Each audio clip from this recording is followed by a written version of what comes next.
चलिए देखिए बात नहीं हम पढ़ा था 1857 क्रांति के प्रमुख के, उसमें हमने किसको देखा था, एक दिल्ली देखिए, किसको देखे, दिल्ली देखे। आज देखेंगे अवध। अब ये अवध देखें, अवध। अवध वर्तमान में मतलब क्या है, लखनऊ। लखनऊ ही उस समय का क्या था जी, अवध था। और इसमें और भी क्षेत्र शामिल थे, लेकिन मुख्य रूप से कौन, लखनऊ। अवध की कहानी को बता चुके हैं कि क्या क्या था। नहीं, यहाँ देखेंगे, यहाँ पर विद्रोह प्रारंभ कब होगा, विद्रोह प्रारंभ, यहाँ विद्रोह प्रारंभ होगा 4 जून। कब, 4 जून 1857। तारीखें आप लोग याद किए। देखिए सबसे पहले क्या हुआ, जनवरी 1857, कहाँ, दमदम। पहले मामला चला दमदम। फरवरी में कहाँ आ गया, बहरामपुर आ गया, बहरामपुर वह करा गया था। उसके बाद मार्च में कब, 29 मार्च 1857 ये आ गया बैरकपुर छावनी। यहाँ पर मंगल पांडे ने भारी उत्पाद मचाया। एक अगले महीने मार्च के बाद क्या हो गया, अप्रैल, 8 अप्रैल 1857 मंगल पांडे को क्या कर दिया गया, नहीं, मंगल पांडे को अंग्रेजों ने लटका, सही। उसके बाद अप्रैल के बाद मई का नहीं, 6 मई 1857 और कहाँ शुरू होगा, मेरठ के सैनिकों ने नए कारतूस के प्रयोग करने से मना करा, तुम लोगों को कठोर सजा, कारावास की सजा। तब 10 मई को क्या कर देगा, विद्रोह कर देगा। 10 मई 1857 को वहां विद्रोह प्रारंभ हो जाएगा। उसके बाद ये लोग 11 मई को कहाँ पहुंच जाएंगे, 11 मई 1857 को दिल्ली पहुंच जाएंगे। और यहाँ पर अंतिम मुगल बादशाह बहादुर शाह जफर को अपना विद्रोह का नेता घोषित कर देगा, नहीं मुखिया। और 11-12 मई तक ये क्या कर लेगा, पूरा दिल्ली पर अधिकार कर लेगा। अब इस विद्रोह को दबाने के लिए किसको भेजा जाएगा, नहीं, एक खान निकलसन, इसको भेजा गया। और दूसरा कौन था, हडसन था। इस हडसन को भेजा, जिसमें से कौन, निकलसन मारा गया, ये निकल गया, और हडसन ने जैसे तैसे विद्रोह को दबाने में सफलता। ये पूरा मई का महीना दिल्ली में विद्रोह हुआ, तो आसपास के क्षेत्र में भी क्या होने लगा, विद्रोह होने लगा। तो विद्रोह की लहर अब दिल्ली से पहुंचेगी कहाँ, अवध में। तो 4 जून 1857 को अवध में विद्रोह प्रारंभ हुआ। तो अवध के नेतृत्वकर्ता कौन थे यहाँ पर विद्रोह का, तो नेतृत्वकर्ता बेगम हजरत महल, बेगम हजरत महल के जो पति थे उनका क्या नाम था जी, गुड, वाजिद अली शाह है ना, ये नाम था। इनका एक पुत्र हुआ था, पुत्र का क्या नाम था,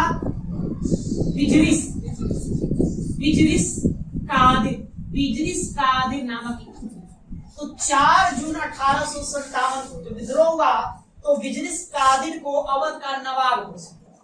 हालांकि इससे पहले हम देखे थे कि अवध को किस आधार पर मिला लिया गया था, ब्रिटिश कोर्ट में कुशासन का आरोप लगाया गया। कुशासन कब लगाया गया, 1856 में। कौन लगा देगा आरोप किसके रिपोर्ट पर लगाया जाएगा, तो जेम्स आउट्रम, व्यक्ति का नाम था जेम्स आउट्रम की रिपोर्ट के आधार पर डलहौजी लगा देगा, डलहौजी। और इसको क्या घोषित कर देगा, कमिश्नरी प्रांत, कमिश्नरी प्रांत घोषित कर देगा, ठीक है, कमिश्नरी प्रांत। तो डायरेक्ट केंद्र से शासन। अब पहला कमिश्नर किसको बनाया जाएगा, हेनरी लॉरेंस को यहाँ का क्या बना दिया जाएगा, कमिश्नर बना दिया जाएगा, जो प्रांत के शासन प्रशासन का मेन मुखिया का उद्देश्य है, ठीक है। यहाँ विद्रोह चलता है। ऐसे बेगम हजरत महल का वास्तविक नाम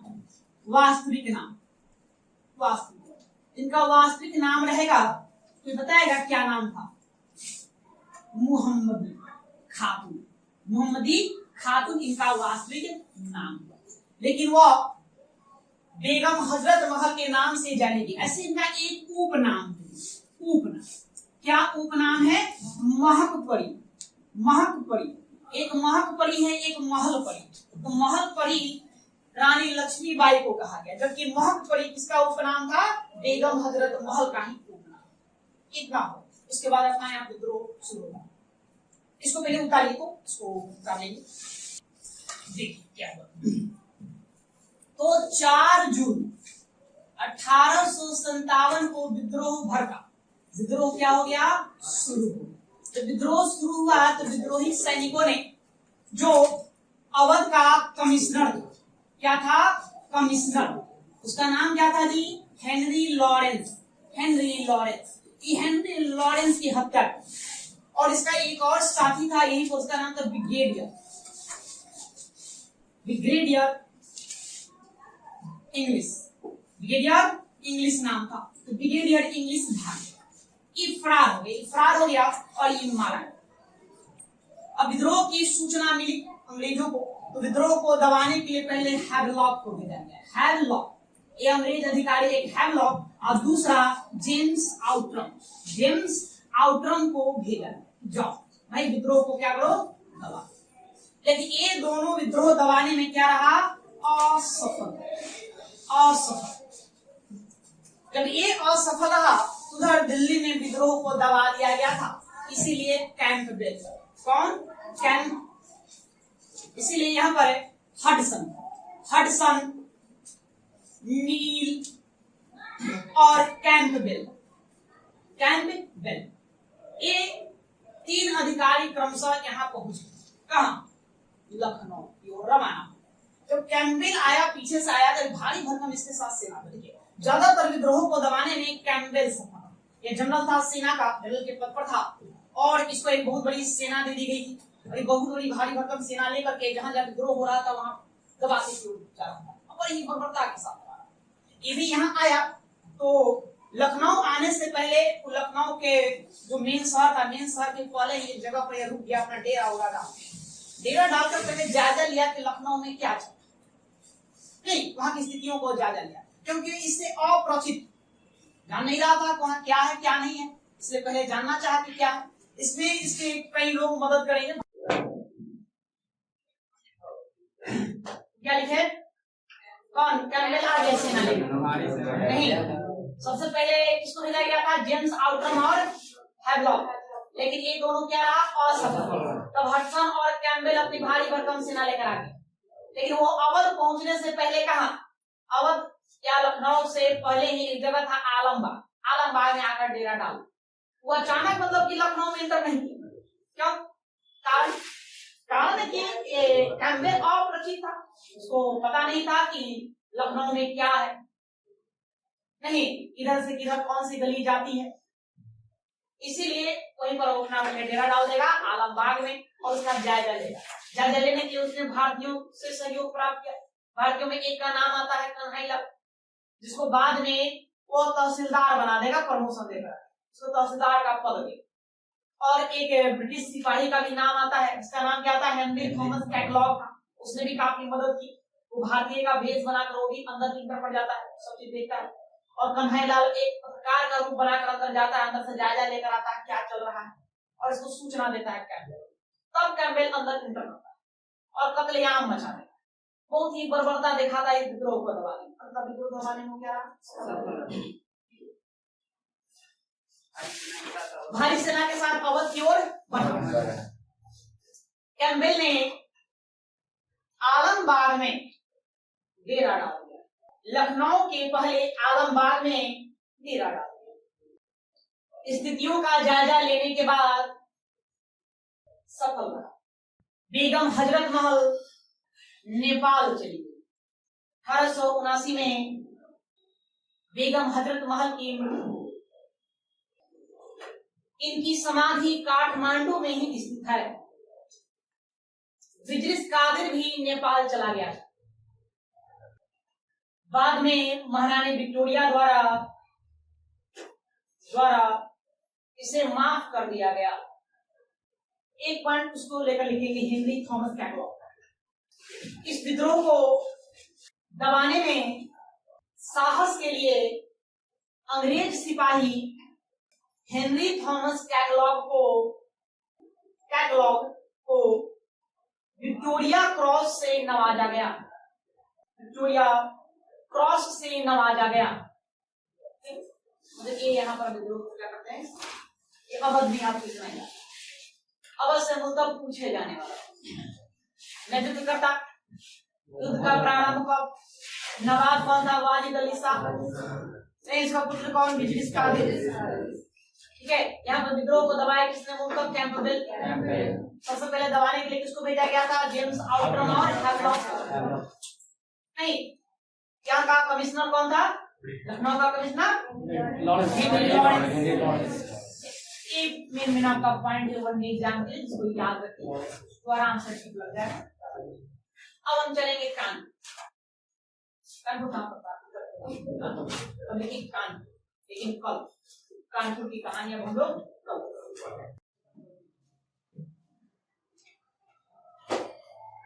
क्या पढ़े थे? 1857 की क्रांति। 1857 की क्रांति। 1857 की क्रांति में हम प्रमुख केंद्र पर ध्यान दे रहे थे। प्रमुख केंद्र, विद्रोह का मुख्य केंद्र कहाँ था उस पर ध्यान दे रहे थे। इसमें हमने पढ़ा दिल्ली। दिल्ली को पढ़ लिए, दिल्ली के अलावा और कहाँ पढ़ लिए? अवध। अवध पढ़ लिए। अवध जिसको हम क्या कहते हैं? लखनऊ। क्या कर सकते हैं? लखनऊ। आज पढ़ेंगे हम लोग कानपुर के बारे में। इसकी कहानी कानपुर। कानपुर की बात झांसी देखेंगे। कानपुर कानपुर में देखिए, यहाँ पर विद्रोह का जो नेतृत्व करने वाले कौन थे? नाना साहेब। नाना साहब का नाम क्या हो गया? धोंडू पंत। ये हो गया। अब ये कहां से है? थोड़ी सी कहानी देखते हैं, पीछे जाते हैं। हमने पढ़ा था कि यहाँ एक साम्राज्य हुआ करता था। कौन सा प्रांत? ये था मराठा ने लिखा कि मराठे और अंग्रेजों के मध्य कितनी लड़ाइयां लड़ी गई? 3। प्रथम आंग्ले मराठा युद्ध कब? 75 से 82। द्वितीय आंग्ले मराठा 1803 से 5। और तृतीय कब होगा? 1818। हाँ, 1818 में तृतीय आंग्ले मराठा युद्ध के बाद अंग्रेजों ने क्या किया? अंतिम जो पेशवा था बाजीराव द्वितीय, इसको कहा कि अब पेशवा के पद पर आप नहीं रहेंगे, इसको पेंशन दे दिया गया। पेंशन कितना पेंशन दिया गया? 8 लाख का पेंशन दिया गया। कहाँ भेज दिया गया? कानपुर के निकट एक जगह था, उस जगह का नाम था बिठूर भेज दिया गया। यही रहने लगे। बाजीराव द्वितीय के साथ उनका गोद लिया हुआ बेटा जो दत्तक पुत्र, जिसका नाम क्या हुआ? धोंडू पंत, को भी साथ। समय बीतता गया। 1851 में बाजीराव द्वितीय सेकंड का मृत्यु हो गया। क्या हो गया? मृत्यु के बाद जो इनका पुत्र हुए, जो नाना साहेब कहलाएंगे, नाना साहेब ने अंग्रेजों से पद और पेंशन की मांग। उन्होंने कहा कि हमको पेशवा घोषित कर दिया। मेरे पिता के बाद पेशवा हम है, तो हमको पेशवाई का पद दिया जाए। और दूसरा, जो पेंशन हमारे पिता को मिलता था 8 लाख, वो पेंशन हमें भी दिया जाए। लेकिन इस समय आप जान रहे हैं भारत का वायसराय गवर्नर जनरल कौन है? लॉर्ड डलहौजी ने पद और पेंशन का नाम समाप्त कर दिया, काम खत्म कर दिया। डलहौजी नहीं माना, बोला कि नहीं, अब कोई पद नहीं दिया जाएगा, कोई पेंशन नहीं दिया जाएगा। तो नाना साहब का एक सचिव हुए, दीवान कहिए, दीवान अजी मुल्ला को इंग्लैंड भेजेंगे। इंग्लैंड कहाँ भेजेंगे? इंग्लैंड। क्यों आखिर इनको इंग्लैंड भेजा जाएगा? इंग्लैंड के महारानी महाराजा से मिलने और पद और पेंशन के संदर्भ में बात करेंगे। लेकिन हमको पद और पेंशन शुरू करवा, लेकिन वहां से भी निराशा, वहां से अजी मुल्ला भी निराश होकर भारत करता है। नाना साहब को बताया कि अब अंग्रेज पद और पेंशन की बातें भूल जाइए, अब ये कुछ मिलने वाला है नहीं। तो नाना साहब योजना बनाई विद्रोह का। नाना साहब पहले ही योजना बना लेते। देखिए 1857 की क्रांति का बिगुल कब फूका गया? 10 में मुल्ता पढ़ेंगे मेरठ से 1857 यहाँ से। लेकिन उससे पहले ही नाना साहब सारा ताना माना बुनने का प्रयास करे। जब अजीमुल्ला वहां से आया इंग्लैंड से लौटकर, निराशाएं हाथ लगी, तो नाना साहब पत्र व्यवहार के द्वारा, पत्राचार के द्वारा जितने भी क्षेत्रीय प्रांत थे, देशी रजवाड़े थे, सबके पास पत्र भेजना शुरू किया। अवध में पत्र भेजे, बिहार के जगदीशपुर में भी पत्र भेजे, मतलब जो भी आसपास थे सबको पत्र भेजे। क्या करने के लिए? अंग्रेजों के विरुद्ध विद्रोह करने। पहले से ताना बाना बने और तारीख निर्धारित किए 31 मई, 31 मई। 31 मई को एक ही समय हमको अंग्रेजों के विरुद्ध क्या करना है? विद्रोह कर देना। लेकिन संजोग कि वक्त से पहले ही विद्रोह क्या हुआ? यही उनका जो योजना है वो कर फेल। तो वो पहले योजना बना चुके थे। तो प्रश्न पूछा जाता है 1857 की क्रांति की तिथि का निर्धारण कब किया? मतलब क्या तिथि क्या घोषित की गई? कौन सा तिथि? तो तारीख आपको याद रखना है 31 में, 31 मई को ही वो तारीख का निर्धारण किया गया ना। लेकिन वक्त से पहले विद्रोह हो जाने के कारण उनकी योजनाएं क्या हो गई? अब पहला विद्रोह कहाँ? दिल्ली। 11 मई को सूचना दिया है। 11 मई को किनको? बहादुर शाह जफर को क्या कर दिया गया? नेता घोषित कर दिया गया। अब 12 में आते आते दिल्ली पर अधिकार कर लिया। उसके बाद यह वहां से विद्रोह चलकर कहाँ पहुंचेगा? दूसरा वाक्य कहाँ होगा? अवध में होगा। कब होगा? 4 जून को अवध में होगा। अब 5 जून को शुरू होगा कानपुर में। 5 जून 1857 को विद्रोह प्रारंभ हो जाएगा। विद्रोह प्रारंभ कहाँ? कानपुर में। नाना साहब के यहाँ एक सहयोगी का नाम है नाना साहब का सहयोगी जो बहुत ज्यादा सहयोग करेंगे इस विद्रोह में, उनका नाम था तात्या टोपे। क्या नाम था? तात्या टोपे। हालांकि इनका नाम, वास्तविक नाम कुछ और है। क्या नाम है? रामचंद्र पांडुरंग इन्हीं का वास्तविक नाम था। ये सहयोग करता हुआ तात्या टोपे। प्रश्न आएगा आपसे कि तात्या टोपे का संबंध किस क्षेत्र से, मतलब कहाँ का विद्रोह का यहाँ से करेंगे? तो कानपुर में नाना साहब के साथ। हाँ, उसके बाद फिर बाद में ये रानी लक्ष्मीबाई के साथ भी लड़ेगी। ग्वालियर में भी वहां देखेंगे, वहां भी विद्रोह का नेतृत्व करेंगे। तो तात्या टोपे ऐसे किनके सहयोगी हुए? नाना साहब के सहयोगी, जिनका वास्तविक नाम रामचंद्र पांडुरंग था। राम तनु पांडे किनका नाम हुआ? राम तनु पांडे। तान से ऐसे कंफ्यूज नहीं होंगे, दोनों नाम थोड़ा मिलता जुलता है। रामचंद्र पांडुरंग, राम तनु पांडे। राम तनु पांडे तानसेन है। कौन है? तानसेन का नाम है तानसेन। तानसेन किसके दरबार में? अकबर के दरबार में। ये मध्यकालीन भारत में है ना। और हम यहाँ 1857 की क्रांति में ये है। जब 5 जून 1857 को विद्रोह प्रारंभ हुआ तो कानपुर का जो जनरल था, जनरल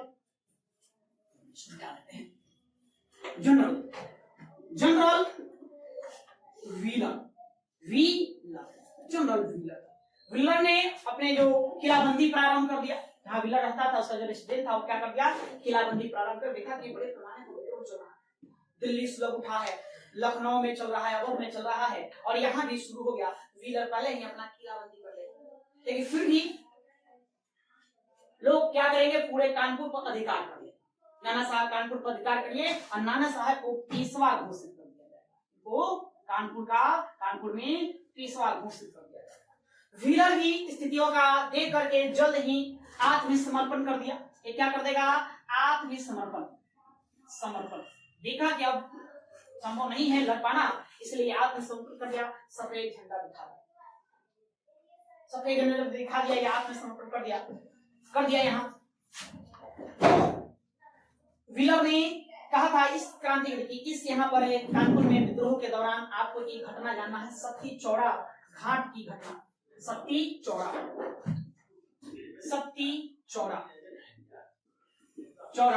घाट की घटना। एक क्या था? थोड़ा इसको जनरल व्हीलर जब आत्मसमर्पण करेगा तो किले में बहुत सारे अंग्रेज लोग थे, महिलाएं भी थी, बच्चे भी थे। व्हीलर कहता है हम आत्मसमर्पण करते हैं और महिलाएं अब बच्चे को सेफ जगह पहुंचा दे। बेस कैंप तो बेस कैंप इलाहाबाद में लगा हुआ था। इलाहाबाद में जो उस समय का तत्कालीन गवर्नर जनरल था लॉर्ड कैनिंग, इलाहाबाद में एक बेस कैंप लगा रखा था। मतलब आपातकालीन व्यवस्था वहां कर दी, जो भी इमरजेंसी हो सब लोग वहीं जाते थे। होता है ना, कहीं देखते हैं कुछ आपातकालीन स्थितियां उत्पन्न होती है, कहीं ना कहीं सरकार एक कैंप बनाता है जहां आप जाइए रिलीफ वहां मिलेगी। तो इलाहाबाद में था। तो आप भारत का जियोग्राफी देखिए तो समझ सकते हैं कि ये आपका बिहार हो गया, बिहार क्या हो गया, यूपी नहीं, और ये ऊपर में आपका कौन है, उत्तराखंड है। यहाँ से गंगा नदी ऐसे चलती है, यहाँ कानपुर है, यहाँ कौन है, इलाहाबाद। गंगा नदी के तट पर है, दोनों बसा हुआ, कानपुर और इलाहाबाद। गंगा नदी के तट पर ये आपका है कानपुर। कानपुर से आगे बढ़ेंगे तो क्या मिलेगा, इलाहाबाद मिलेगा, इलाहाबाद। तो व्हीलर जब आत्मसमर्पण करता है और मांग करता है जो भी अंग्रेज बच्चे हैं, अंग्रेज महिलाएं, चाहे अन्य लोग हैं, इन सबको उसी इलाहाबाद जो आपातकालीन वहां जो कैंप लगा हुआ है वहीं पर भेज दिया गया। नाना साहब जी कहते हैं ठीक है भेज देंगे। नाना साहब सारा व्यवस्था करते हैं। यहाँ कानपुर में जो एक घाट था, शक्ति चौड़ा घाट, इसी घाट पर नावों की व्यवस्था की गई। 24 नाव, लगभग 24 नाव का उल्लेख मिलता है। 24 नावों की व्यवस्था की गई। इन्हीं नावों पर सभी अंग्रेजों को सवार होकर इलाहाबाद जाना है। तो सब अंग्रेज इसी नाव पर सवार होने के लिए शक्ति चौड़ा के पास पहुंचा था। तब क्रांतिकारियों के एक दल ने आंदोलन फायरिंग करना शुरू कर दिया, है ना, और अंग्रेजों को मार दिया। इसमें नाना साहब का दोष नहीं था। जैसे कि अब विद्रोह जब शुरू हुआ था, कई टोलियां बनी, एक तो नेतृत्व कर ही रहे, और भी अलग अलग जगहों पर कई टोलियां बनकर लोग अंग्रेजों के विरुद्ध लड़ रहे थे, विद्रोह कर रहे थे। उसी में एक दल था, टीम था। देखा कि अंग्रेज वहां तो वही रंग रूप से साफ पता चल जाता है, इसको घोड़ा घोड़ा। अब देखा कि अंग्रेज सवार आंदोलन फायरिंग करना शुरू कर दिया और यहाँ पर लगभग सभी अंग्रेजों को मार डाला। सैकड़ों के तादाद में अंग्रेज मारा गया। क्या इसी घटना को हम शक्ति चौड़ा घाट की घटना के नाम से जानते हैं। वर्तमान में इसका नाम अभी बदल दिया गया है। वर्तमान इसका नाम है नाना राव घाट। क्या नाम है, नाना राव घाट। इसका नाम है नाना राव घाट। अभी आप कानपुर में जाएंगे, यहाँ पर बना हुआ है नाना राव घाट, देख सकते हैं, वहां पर सारा बात लिख दिया गया है। अब इसमें दोष नाना साहब के ऊपर ही मरा गया। लेकिन इसी घटना में एक अंग्रेज महिला थी, उसका नाम था हार्टे। क्या नाम था, हार्टे। इसी हार्टे स्टेट ने अपने लेख में प्रकाशन किया, बताया इसमें नाना साहब का कोई दोष नहीं, नाना साहब को दोष नहीं बताया, उनकी कोई गलती नहीं है।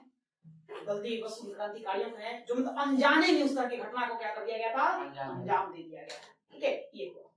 अब यहाँ कानपुर में हो रहे विद्रोह को दबाने के लिए यहाँ पर भेजा जाएगा हैवलॉक। इसको भेजा जाएगा हैवलॉक। हैवलॉक याद करिए, क्या अवध गया था, असफल नहीं। उसके बाद जब वहां पर कैंपबेल आया, कैंपबेल के आने के बाद फिर यहाँ भी विद्रोह भी चल ही रहा था, इसको इधर दे दिया गया, हैवलॉक इधर दे दिया गया। साथ में नील भी इसके साथ आया। कौन आएगा, नील। हैवलॉक का नील आया, लेकिन यह विद्रोह को दबाने में असफल रहेगा।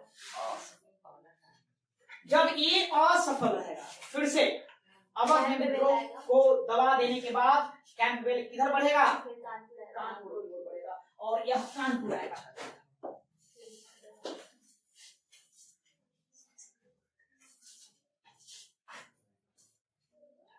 अब आएगा, है ना, विद्रोह को दबाने के लिए कौन आएगा, कैंपबेल। प्रश्न से पूछा जाएगा, अवध में विद्रोह को किसने दबाया, कैंपबेल। कानपुर में विद्रोह को कौन दबाएगा, कैंपबेल। नहीं, इसको भूलेंगे नहीं। कान में सुनाई न दे तो दे देगा, कान में सुनाई नहीं देगा, क्या करोगे, बीन बजाओगे। तो कैंपबेल आता है। कैंपबेल आते ही बड़ा ही बर्बरता से विद्रोह को दबाता है। आते ही साहब आते बजे का आंदोलन फायर कर रहा है, कहाँ जो मिला उसको मार डाला। वहीं पर एक पेड़ था, बरगद का पेड़ है ना, उस बरगद के पेड़ पर कई भारतीयों को पकड़ कर लटका दिया। ऐसे बताया जाए 124 कितना 124 भारतीयों को फांसी दे दिया गया, उसको लटका दिया बरगद के पेड़, भय पैदा करने के लिए, ताकि कोई विद्रोह न करे।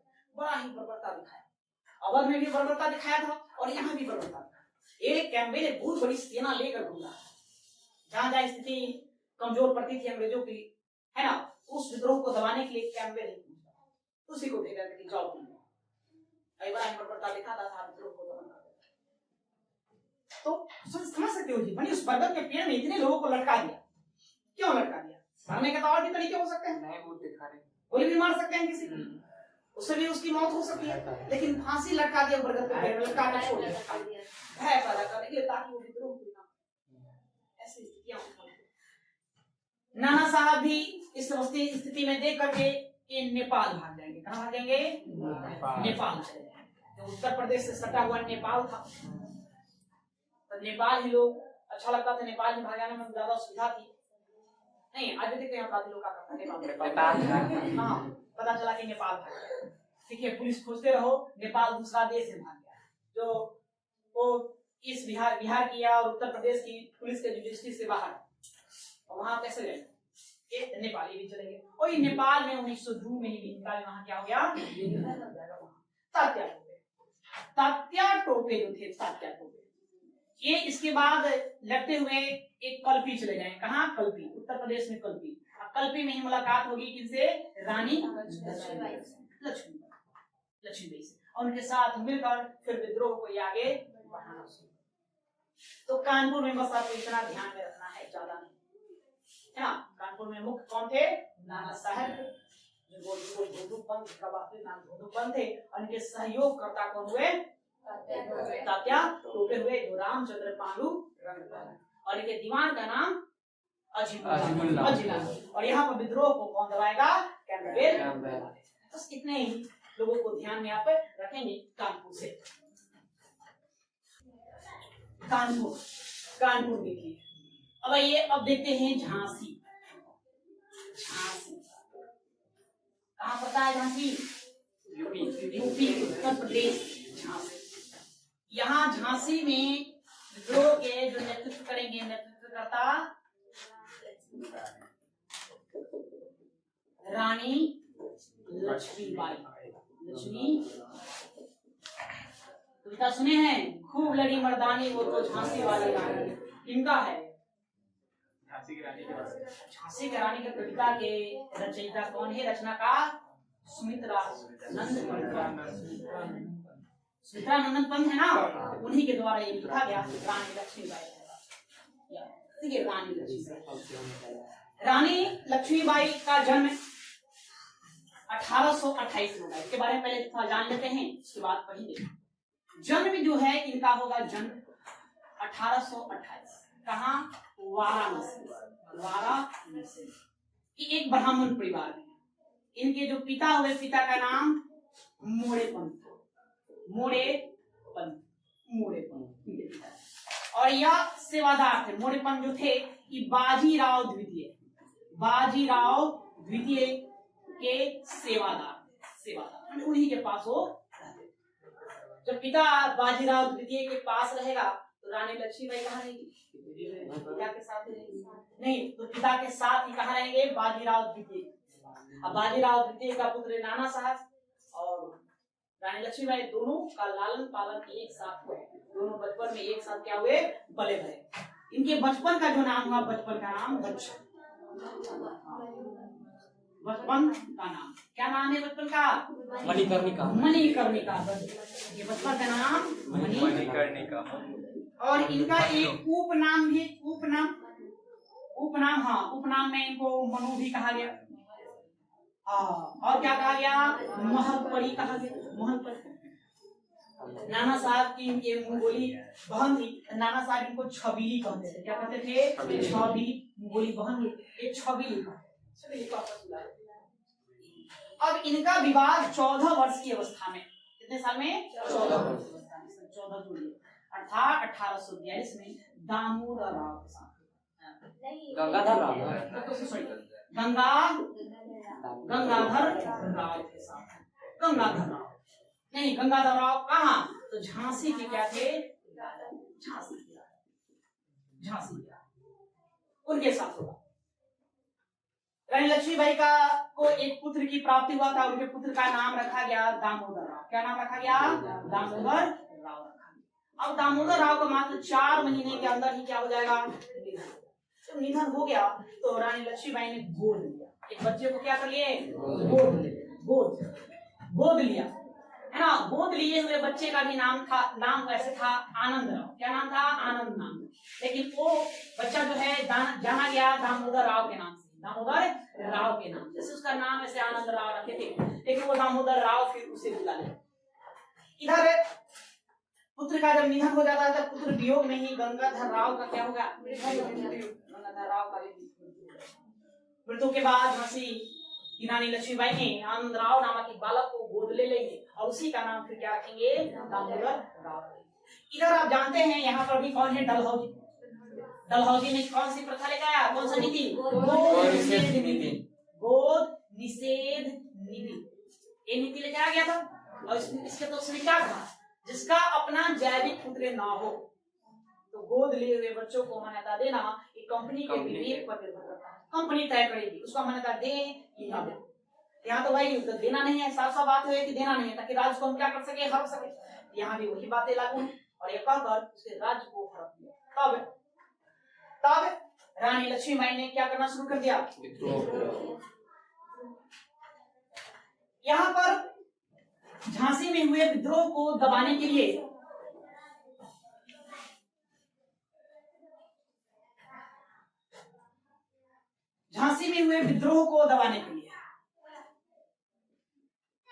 विद्रोह